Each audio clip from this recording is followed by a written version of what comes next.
نصحى ازاي؟ شباب زي الفل. وانا الشباب اللي هم معايا لا كان في اطفال الثوره، فاكر؟ لا بس قصدي شباب عاملين حمله، يعني عاملين حاجه. احنا فرحانين بيكم جدا الاول بجد في ولاد البلد جدا جدا، لان انتوا فكرتوا في حاجه يعني مختلفه، وانتوا سنكم صغير انكم تقدروا تبداوا مبادرات، وده بيحسسنا ان الجيل الجاي ده هيبقى بجد جيل هايل يعني. طيب برحب بيكم بقى حبيبه ونسمه واحمد، اهلا بيكم معانا. عايزاكم تحكوا لنا ايه حمله او مبادره اصحى. اوكي، هي اصحى دي عامة كانت حملة احنا بدأناها يعني كشباب، هي حملة طالعة من حملة حياة بلا تدخين. تمام. احنا طلعناها الاول عشان احنا كنا عايزين نمسك الشباب الصغير اللي هم بيبدأوا اساسا لسه يدخنوا، اللي هو من 10 سنين ل 17 سنة، لان ده كان 10 سنين. هم 10 سنين. دي احنا دراسات ولا يعني لا في شباب بيسووا سجاير من 10 سنين واصغر من كده كمان. فهم بس يعني عشان نمنعهم. لا بيقول لك اصحى، بيقول لك السجاير بعد تجربه مثلا. لا مش باين عليك. كملي يا حبيبي. بس فهو احنا يعني بنمسك الناس الاول من ان هم يبداوا اساسا ان هم يخشوا في موضوع التدخين ده، فاحنا بنحاول نلحقهم الاول قبل ما يبداوا، اللي بيبدا بنحاول نساعده انه يخلص الموضوع يعني. سمعتوا عن حمله اوعى دي بقى مخدرات؟ نفس الفكره انه انه من قبل ما تشرب السجاير او من قبل ما تجربها حاجه من دي اوعى واصحى. حلو ده جدا. انا عايز اعرف اعماركم معلش بس في الاول. انا 15 سنه. خلصتوا 14. انا برضو يعني داخله في 15. تمام. ما شاء الله عليك. ما شاء الله عليكم بجد. طيب ليكوا بقى يعني حد فوق حد في الحمله ولا كلكم مع بعض فيها؟ يعني كل حد يجينا بيبقى فيه رئيس الحركه والحمله والنائب ومش عارف ايه، ولا انتوا كلكم زي بعض؟ مش انت الرئيس يعني؟ واحنا 11 ممبر يعني في اصحى نفسها. تمام. عندنا 4 ليدرز، انا وحبيبه ونسمه وصهيب. مش موجود معايا. والباقي ممبرز بقى. الممبرز بقى الباقيين دول او الاعضاء التانيين بيجي لكم ازاي بقى؟ ده فيسبوك ولا دي حاجه انتوا عاملينها في المدرسه؟ معلش بقى فهموني اكتر. لا في مقر الحمله بتاعت حياه بلا تدخين، هي في المعادي. بنعمل ميتنج بتاعتنا هناك وبنقرر بقى الحاجات يعني ان شاء الله اللي بنعملها. طيب نسمع ازيك؟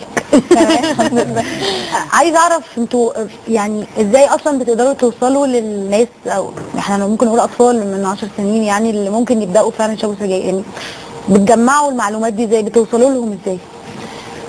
هو الاطفال عامه في التوعيه مش بتكون باسلوب مباشر. يعني انت هتوصل له الفكره، بس ان فكره ان دي مش رجوله، مش حاجه كويسه انك تشرب سجاير. تمام. وانك راجل كفايه، انك مش عندك نقص انك تحاول انك تبين انك راجل بالسجاير. فبتروحوا اصلا يعني يعني انتوا يعني الموضوع عندكم الوقايه اصلا قبل العلاج، يعني من قبل ما يبداوا اصلا هو لو بدا خلاص، يعني هو لو بدا هيوصل لمرحله خلاص انا مش هعرف ابطل، او هو متمسك بيها، فلا انت يعني تبوظي الفكره نفسها وهي في دماغه من قبل اصلا ما يجرب، هي لا دي حاجه مش كويسه. بس انا عايز افهم اسمع، او يعني كلكم فاهمين يعني بداتوها ازاي؟ دلوقتي في حياه بلا تدخين اللي هي في المعادي اللي انتوا قلتوها. انتوا بقى الاربعه، انتوا الثلاثه وزميلتكم الرابعه جمعتوا نفسكم وقلتوا هنروح حياه بلا تدخين ونعمل حاجه ثانيه جواها اللي هي اصحى، ولا يعني جت ازاي؟ ما برضه بداتوها ازاي؟ عايز اعرف الفكره. واحنا اصلا احنا 3 في مدرسه واحده، دي اول حاجه. تمام. فعارفين بعض اصحاب يعني.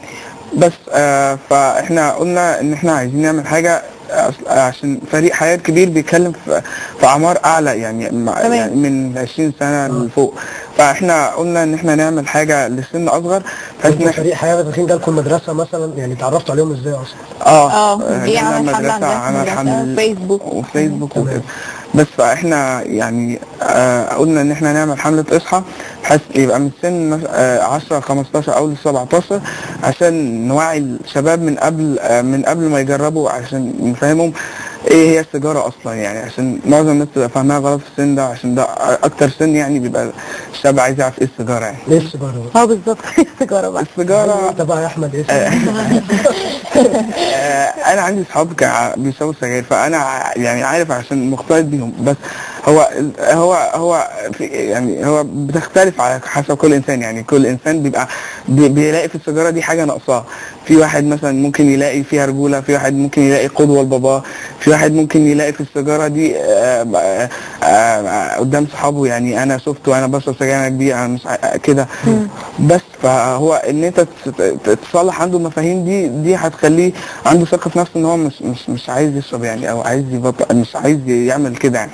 طب انا عايزه اعرف انتوا بتعملوا ايه بقى علشان توصلوا، يعني بتروحوا مدارس، بتجمعوا ناس في السن ده تقعدوا تتكلموا معاهم، يعني ازاي بتقدروا توعوهم فعلا لده؟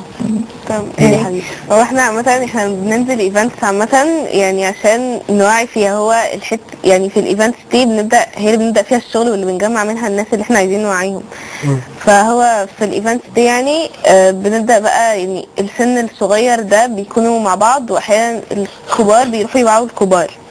بس السن بقى الصغير ده لما بنتكلم معاهم كده يعني بنحاول نفهمهم بقى الحاجات اللي احنا عايزين نفهمهم، اللي هو ان دي فعلا مش رجولة او اي حاجة من دي يعني.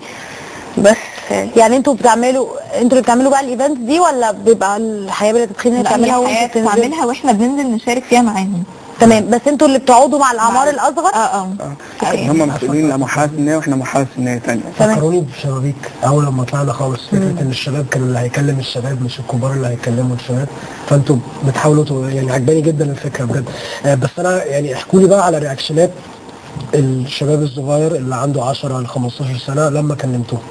هو احنا لغايه دلوقتي لسه ما نزلناش ايفنت بعينه يعني. كلمتوا فيه ناس لسه ان شاء الله بكره هننزل نادي السيد القطامية ان شاء الله، هنقعد فيه من بكره ل 3/7 ان شاء الله. تمام. المفروض ان احنا حاطين لينا تارجت معينه، ان احنا اسلوب معين ننزل نوعي بيه الاطفال، واسلوب معين ننزل نوعي بيه الناس اللي في سننا.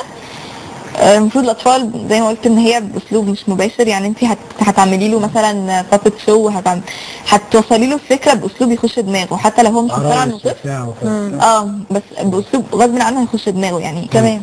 الكبار توعيه عاديه، احنا هنروح نتكلم معاهم وهنخش له بالاسلوب اللي هو يخش دماغه، ان احنا شباب من سنه فغصب يعني، فهنخش دماغه ان هو احنا حد من سنه، يعني احنا مش كبار، مش بننساه، احنا بنتكلم معاه. جربتوا ده مع اصحابكم؟ طيب يعني قبل ما تبداوها يعني احمد انت بتقول انت ليك صحاب يدخلهم، جربت مثلا تكلم واحد فيهم؟ جربت قبل كده كان معاهم، بس مش دايما بتبقى يعني ما نجحتش في كله. مش بنجح في كله، بس انا نجحت يعني. في منهم اثرت عليهم؟ في ناس اثرت عليهم الى حد ما يعني، مش ده حلو ده والله يعني، بس ثوابك كبير يا ابني. بس يعني وكمان احنا لما دخلنا حياه خدنا ازاي نتعامل مع الناس، ان شاء الله يعني نحقق حاجات حلوه. طب بصوا، يعني اخر حاجه انا عايزه اطلبها منكم، دلوقتي انتوا قدام الكاميرا وفي ناس كتير بتتفرج، وفي منهم السن اللي انتوا بتتكلموا معاه او اللي انتوا عايزين يعني توعوه. ممكن كل حد فيكم بص الكاميرا كده يقول كلمه للناس؟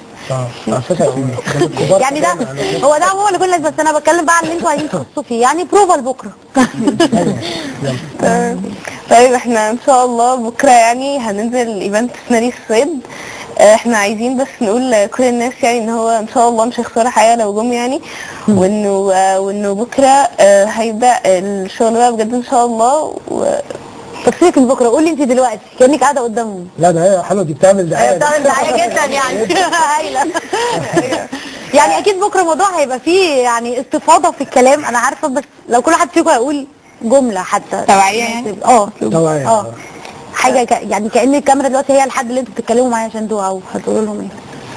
هو احنا برضو كنا عايزين نقول لهم ان احنا يعني في كذا حاجات جديدة هتتعمل ان شاء الله عن الحاجات العادية يعني، وهيكون منهم هنعمل ان شاء الله كشف على نسبة الكربون مونوكسيد في الجسم يعني.